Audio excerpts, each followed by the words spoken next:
what better time to talk about extreme weather in the Southwest desert than right in the middle of a heat wave, which is what we're having now this June 2021.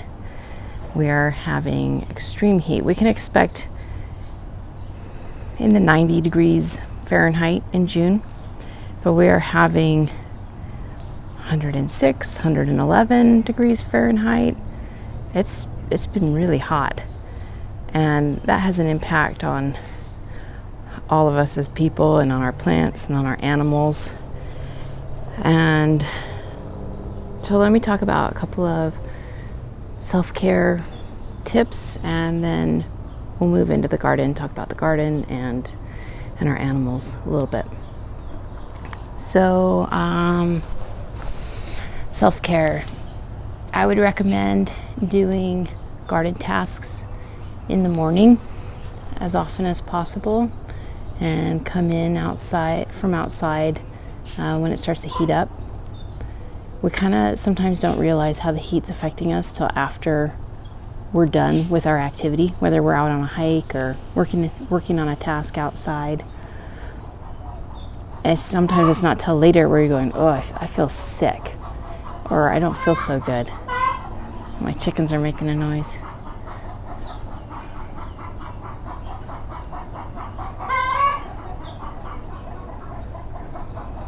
You would think that they're over there laying, but they're not. They're standing in their little yard, balking.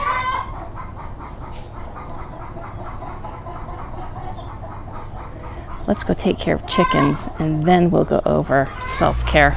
I bet they would like a snack. Hi, you ready for a snack? Okay, scoot back, because I don't want you in the garden. They will eat up your garden, that's why they get to stay in. But we have this nice yard for them. Nesting bin over here. Roosting poles there. And here's some watermelon. Want that? Dingo. And if you're looking at them going, 3 chickens, I thought you had 5. Sadly, we lost 2 of them in this heat wave. And I'm going to show you why, so that if you have chickens, you don't make the same mistake. We have our water on an automatic watering system, which is great. It saves a lot of time out here to not have to bring out water every day. We have a system.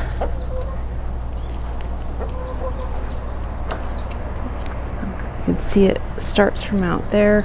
It's connected to a spigot, goes up to a bucket. There's a pump in there, and it comes down through this pipe, through the wall, and then right here to these little nozzles that they peck at, and they get water. Right now, the water feels great. You would drink that if you were a chicken.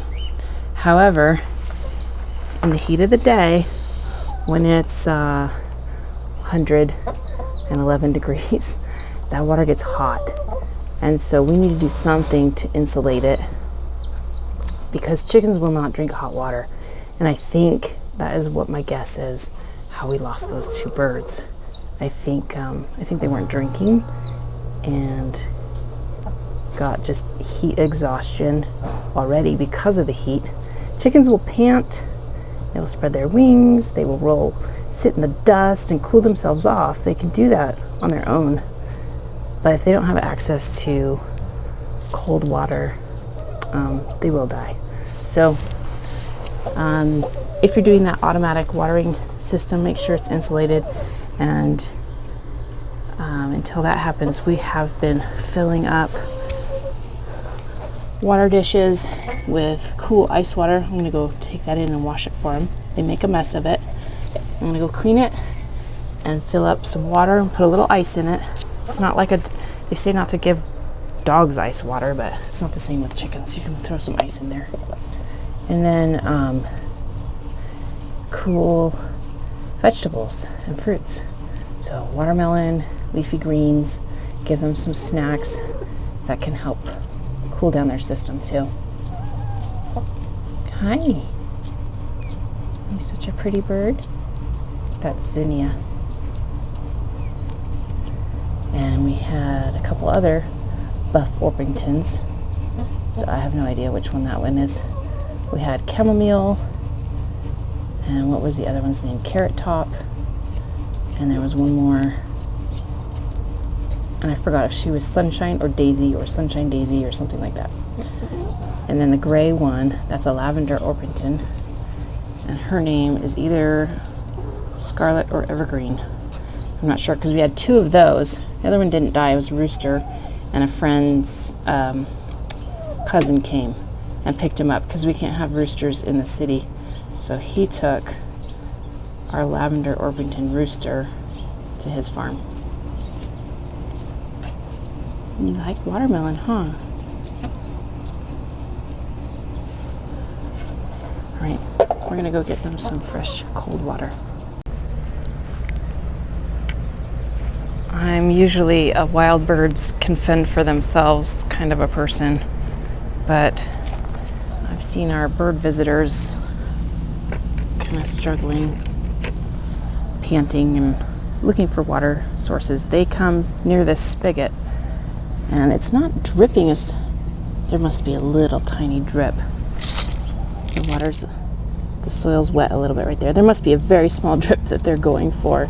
So anyways, I'm gonna put some water here on purpose. I left a little ice in it. There. If any birds come and visit this spigot today, they can drink from that tray of water. And I'll go get the Tupperware we have for our chickens.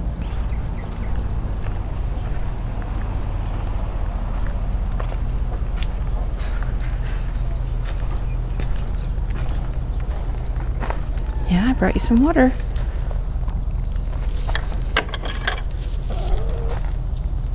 There we go.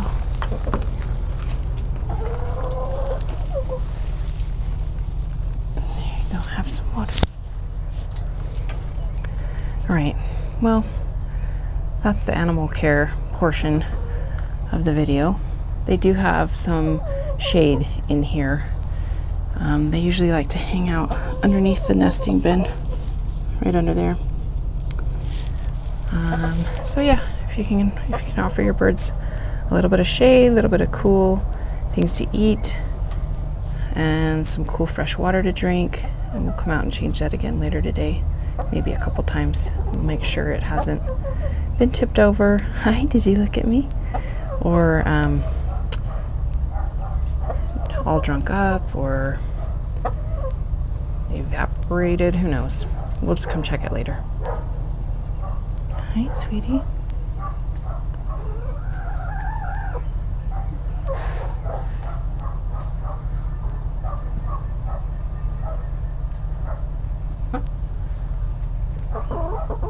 Yeah.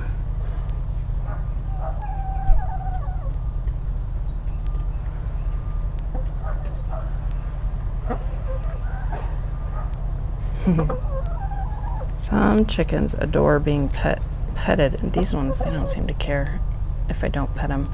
I used to have a chicken that came right up to me every day, and I would just reach out and pet her. Huh.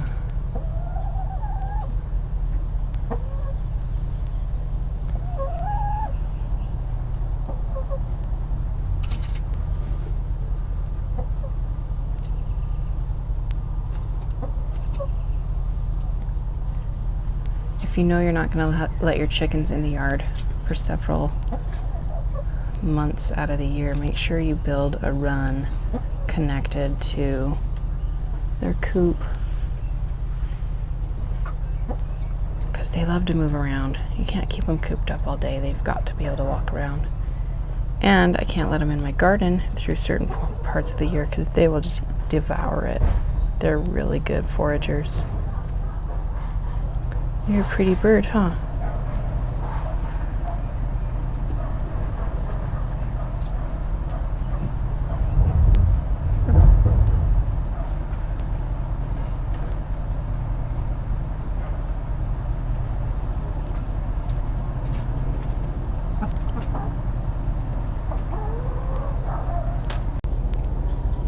A couple of tips for caring for plants in extreme heat. Number one, increase the water. I was watering 40 minutes a day, 3 times a week. And that's an automatic system that we have going through a drip emitter. Let's see, let me show you my drip lines. These are the drip lines, and there's an emitter every foot apart. And then I have a couple other lines where they're smaller lines and they're 6 inches apart. Anyways, those are dripping at, I believe, a gallon per hour. So 40 minutes 3 times a week has been increased to 60 minutes 3 times a week, and then I am pushing it up a little more now and gonna do 4 days a week. Those aren't magical numbers. You have to observe your own garden and see what's going on and what your plants are sort of asking you for. Just know that if it heated up, you were gardening before in 70-degree weather, so it follows that as the weather heats up, they need a little bit more water. Again, we're in the 110s right now in a heat wave in June. So water. How about shade? Number 2, shade. Some people employ shade cloth in their gardens and create sort of a canopy. I can't speak too much to that because I haven't invested in shade cloth myself. I have sort of a natural canopy going with my various trees that I have in the yard. But if you are going to invest in a shade cloth, the sun that you're shading them from the most, if possible, is the western sun. So straight up, and as it's setting in the west, that's the strongest, hottest sun of the day. So they don't so much need shade from the morning sun. But if you're going to employ shading your garden with some sort of canopy, the western sky is your best place to put that, so that it decreases the amount of sun hitting your plants. It sounds funny probably to some people in other parts of the world. Shade on your garden, you're supposed to have sun in your garden. But yeah, we have excessive amounts of sun here. Let me just show you my tree line for a second. So I do have, if we're going straight up, I have plenty of blue sky in several hours of the day. And then on the eastern side of my yard, I have trees, which is counter to what I just said, but these trees were here before we moved here, and I'm not going to go changing everything. So we, contrary to what I just said, have morning shade cast on our garden. And that's where we are right now. It's morning. If you look at my garden beds, there's a lot of shade and some dappled sunlight. So there's a couple of garden beds I can show you. So there you go. We're in the shade right now. So unfortunately, my plants get to endure the heat of the day later. That hot sun I was just talking about. If you can, shade them from the afternoon sun. So I would never go around pulling out all of my eastern facing trees and change the nature of how my yard works. But if I were starting over, or say you are in a yard where I want to put in some shade trees, maybe you're starting with ground that you get to design more. If I were doing that, I would design it in such a way that my shade trees were on the western side of my yard and casting shade from that direction. That's what I would do. So far, our tips for plants have been increase the water, and where possible, think about shade design in your garden. And the third one, which maybe should be the first one, is to plant heat loving or heat tolerant plants from the beginning. So think about what plants grow well in the heat. You can find that information on online seed catalogs. This is great because all these places that we buy from now include reviews from people, and you can read the reviews, and people will say, oh, this could not endure the heat in our area, or this plant really loves the heat and thrived. So read the reviews when you're thinking about a plant. Learn which plants can handle the heat. We're growing tomatoes and peppers, and the Swiss chard is just hanging in there like a champ. So are the collards, eggplant, fig. I'm sitting in front of a fig tree, pomegranates, pecan tree is doing fine. The brassicas, the broccoli family, they're not wilting away in this heat. Onions, and the cucumbers are still going, still have flowers on them. Some of my cucumber plants have withered up, but others are going strong and producing cucumbers right now. Some of the other greens are done, but that doesn't mean don't grow them in the desert. It just means grow them earlier. So things like spinach, beets, some of the Asian greens, they need a little bit cooler weather. And so you can grow them in early spring. You can grow them a second time in the fall when the weather starts to let up a little bit. So yeah, tolerant plants, a little extra water, and think about how you want to design shade into your garden space. Those are, I think, my best plant tips for heat, extreme heat in our desert climate. Well, we were gonna begin this video with self-care in the garden, but then the chickens started calling for their morning snack. So we shifted the idea and contents of the video. We went first with animal care in extreme heat, and then plant care, and now we'll circle back around to people care. Let's talk a little bit about self-care in extreme heat. So best tips, number one, do your garden tasks or your hiking, whatever it is you're doing outside, as best as you can in the early morning hours before that heat really starts to spike. We can, those of us who love the outdoors can forget ourselves as the weather is climbing and not realize how hot it's really getting. And so mind the temperatures as they're climbing, because when it gets really hot and we're still super active out there, we can kind of make ourselves sick. A little bit of nausea, headache, even passing out. Let's remember to come inside and cool down and mind the temperatures, because they're climbing as you go, right? You're out in the morning, it's 80 degrees, and then all of a sudden it's 90, and then if you're staying out there playing or working, you might not realize, oh, now it's 106 or something like that degrees Fahrenheit.